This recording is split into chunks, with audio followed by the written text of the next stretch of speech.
At its heart, Thus Spoke Zarathustra is about transformation, deep, personal, and often painful. Nietzsche doesn't offer easy lessons or simple truths. Instead, he forces us to confront the foundations of our beliefs and asks, what happens when the structures we once relied on crumble? How do we find meaning when the old gods are gone? To answer this, Zarathustra presents three of Nietzsche's most profound and challenging ideas. First, the death of God. This is one of Nietzsche's most misunderstood concepts. It's not just a rejection of religion. It's the collapse of everything that once gave life structure, morality, truth, and absolute meaning. For centuries, people believed in divine order, in a higher purpose that made sense of suffering and struggle. But what happens when that belief fades? Nietzsche saw the modern world drifting into nihilism, a state where nothing feels meaningful anymore. Without God, humanity is left standing at the edge of a void. The real question isn't whether God exists, it's what we do now that he is dead. Do we collapse into despair, or do we rise above it? This leads to Nietzsche's second great idea, the Übermensch. If God is gone, what comes next? Nietzsche's answer is not submission or resignation, but creation. The Übermensch, often translated as the Overman or the Superman, is not just a stronger, more powerful person. It's someone who breaks free from inherited values and forges their own. They do not rely on old dogmas or outdated morality. They shape their own destiny. But becoming an Übermensch is no easy task. It requires struggle, self-overcoming, and the courage to live without external certainties. Nietzsche warns us about the alternative. The last man, a creature of comfort, passivity, and mediocrity, who avoids struggle at all costs. And finally, eternal recurrence. Imagine this. What if you had to live your life over and over again, endlessly repeating every moment, every decision, every joy, and every regret? Would you embrace it, or would you despair? Nietzsche presents this idea as the ultimate test. If you cannot bear the thought of reliving your life, then perhaps you are not living it fully. Eternal recurrence forces us to ask, are we truly making choices we would stand by forever? Are we living with intention, or are we simply drifting? These three ideas, the death of God, the Übermensch, and eternal recurrence, are the foundation of Thus Spoke Zarathustra. They challenge us, unsettle us, and force us to think differently about who we are and who we could become. It is not just a book, it's a riddle, a manifesto, and a journey. Thus Spoke Zarathustra. It's been called everything from a work of genius to complete madness. But why is it so important? What was Nietzsche trying to tell us? And why does this book still challenge, confuse, and inspire readers today? To understand Zarathustra, we need to understand Nietzsche himself, his philosophy, his struggles, and his vision for humanity. This isn't just a story about a prophet in the mountains. It's about what it means to grow, to overcome, and to create meaning in a world that no longer gives it to us. Nietzsche didn't write this book to give answers. He wrote it to shake his readers awake, to push them into a world where old certainties collapse and new possibilities emerge.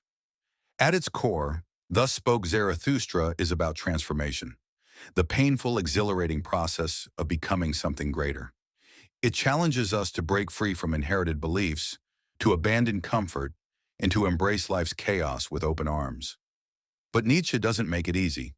The book is written in poetic, symbolic language, full of contradictions, humor, and moments of deep despair. It's philosophy, but it reads like prophecy. So what is Zarathustra's message? What does it mean to overcome oneself, to move beyond good and evil, to strive toward the Übermensch? And why does Nietzsche warn us about the dangers of becoming the last man, the ultimate symbol of stagnation and mediocrity? To answer these questions, we have to dive deep into the world Nietzsche creates. A world where a prophet descends from the mountains, not to save humanity, but to challenge it. The book follows Zarathustra, a solitary thinker who descends from the mountains to share his wisdom with humanity. But this is no ordinary prophet. Unlike Moses, Jesus, or Buddha, who return with divine commandments, Zarathustra does not offer rules to follow. He brings something far more unsettling: questions. He does not seek obedience, but transformation. His journey is a symbolic exploration of what it means to break free from old values and create new meaning. Zarathustra's journey begins with his decision to leave solitude. For 10 years, he lived in the mountains, contemplating existence. But wisdom, Nietzsche suggests, should not remain isolated. It must descend into the world, confront reality, and be tested in the fire of human struggle. However, this descent is not one of divine revelation. It is a challenge to everything people believe in. Zarathustra does not come down as a savior, but as a provocateur, shaking the very foundations of morality and meaning. As soon as Zarathustra reaches civilization, he realizes that his message will not be welcomed. He speaks of self-overcoming, the need to abandon comfort, and the death of old gods. But the crowd laughs at him. They do not want the burden of self-transformation. They prefer security over freedom, familiarity over truth. Nietzsche presents a harsh reality. Most people resist change, clinging to the comfort of their old beliefs. Zarathustra quickly learns that wisdom is rarely embraced. It is mocked, misunderstood, and rejected. As he laments, "I am not the mouth for these ears." Few truths cut deeper than this. Those who seek to break free will often walk alone. Nietzsche doesn't see personal growth as a straight path.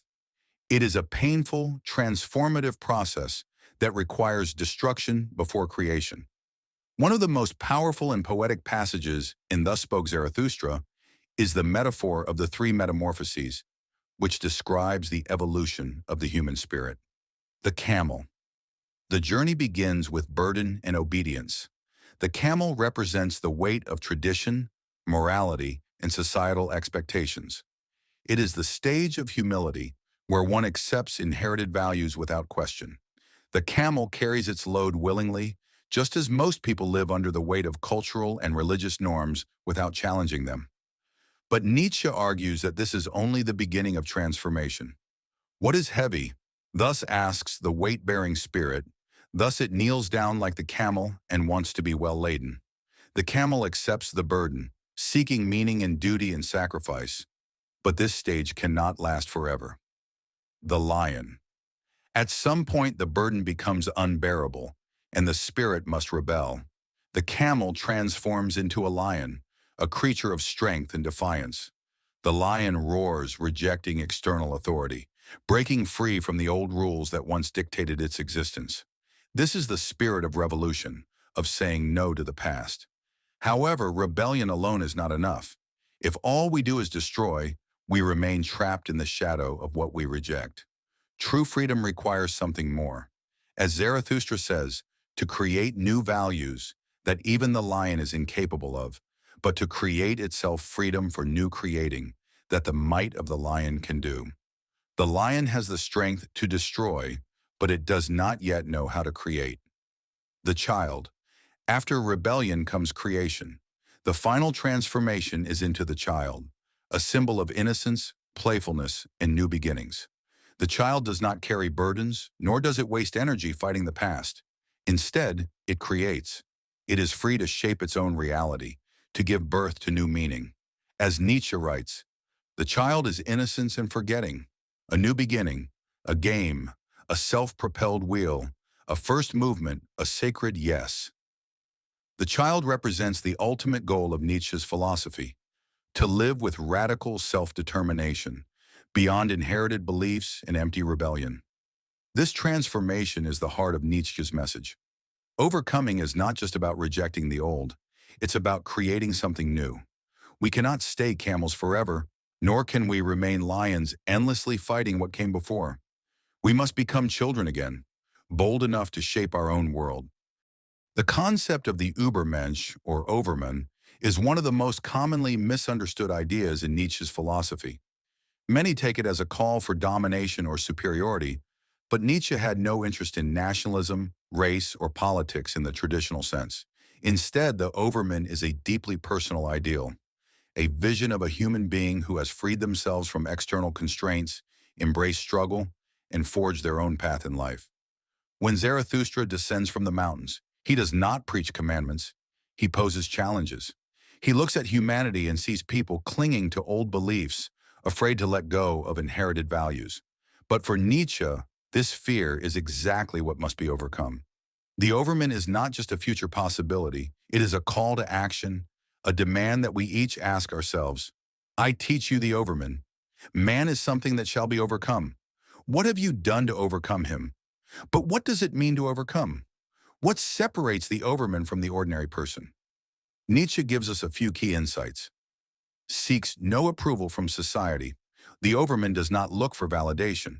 He does not shape his beliefs to fit the expectations of others, but instead carves his own path, indifferent to judgment. Creates rather than follows. The Overman is not a passive recipient of culture, morality, or ideology.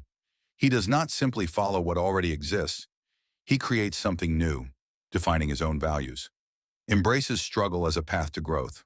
Life is not meant to be easy. The Overman does not seek comfort. He welcomes hardship, knowing that true strength and transformation only come through overcoming great challenges. Nietzsche doesn't offer a simple roadmap. He doesn't tell us exactly how to become an Overman.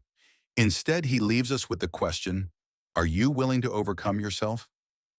One of the most striking examples of this idea, in Thus Spoke Zarathustra, is the scene with the tightrope walker.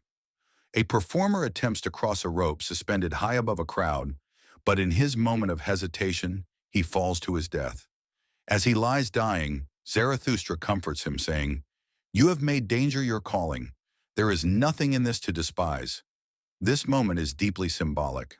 The tightrope walker represents the struggle of self-overcoming, the very essence of the Übermensch. He has chosen a path of risk and challenge, pushing beyond the comforts of the ordinary. Yet in his hesitation, in his fear of falling, he fails. For Nietzsche, life is like this tightrope, a constant balancing act between what we were and what we can become.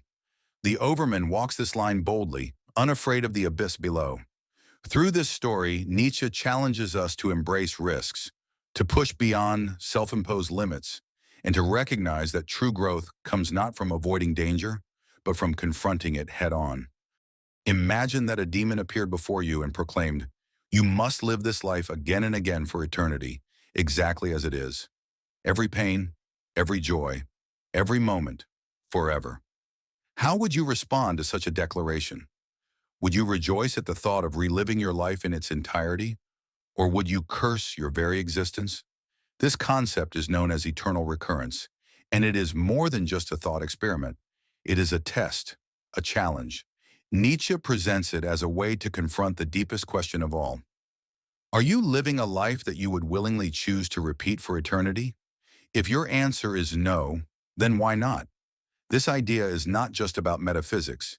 It is a radical rejection of nihilism. If life has no inherent meaning, we might be tempted to see our existence as insignificant. But Nietzsche does not accept this conclusion. Instead, he demands that we affirm life in its totality.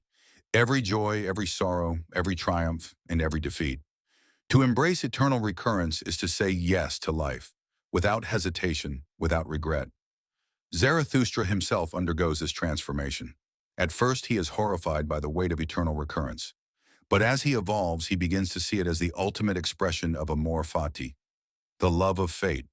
To live in a way that we would welcome this eternal return is to take full responsibility for our existence, to embrace every moment as necessary and meaningful. This forces us to ask, are we truly living or are we simply existing? If we were confronted with the eternal return, would we see it as a blessing or a curse? Nietzsche's challenge is clear. Live so that you would choose to relive your life exactly as it is, forever. Why did Nietzsche choose to write Thus Spoke Zarathustra as a series of parables rather than a traditional philosophical treatise? The answer lies in the book's purpose, not just to explain ideas, but to provoke transformation. Like religious scriptures, Zarathustra's teachings are delivered in allegories, contradictions, and poetic language that demand interpretation. Nietzsche understood that the most profound truths are not absorbed passively. They must be wrestled with, experienced, and lived.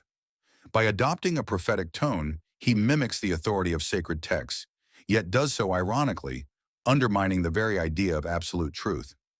Zarathustra is not a divine messenger, but a destroyer of idols, dismantling all pre-existing dogmas, including those of religion, morality, and even reason itself. Yet despite its critique of religion, Thus Spoke Zarathustra resonates with Eastern philosophy, particularly Taoism.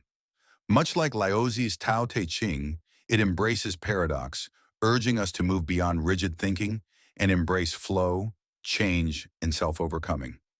In Taoism, the sage harmonizes with the ever-shifting Tao, much like Nietzsche's Übermensch creates his own meaning amid chaos.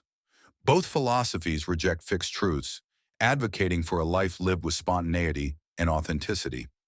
Zarathustra's concept of the child as the final stage of self-overcoming, free, creative, and unburdened by past constraints, closely mirrors the Taoist ideal of wu-wei, an effortless alignment with one's true nature. But if Zarathustra's words resemble those of a prophet, is this book simply another sacred text? Far from it. If anything, Thus Spoke Zarathustra is an anti-religion, a rejection of blind faith and an invitation to personal awakening. As Nietzsche writes, "Verily I advise you, depart from me and guard yourselves against Zarathustra, and better still, be ashamed of him. Perhaps he has deceived you." Unlike religious teachings that demand obedience, Zarathustra does not seek followers. He seeks those who will surpass him. His words are a direct challenge to the very structure of traditional spiritual authority.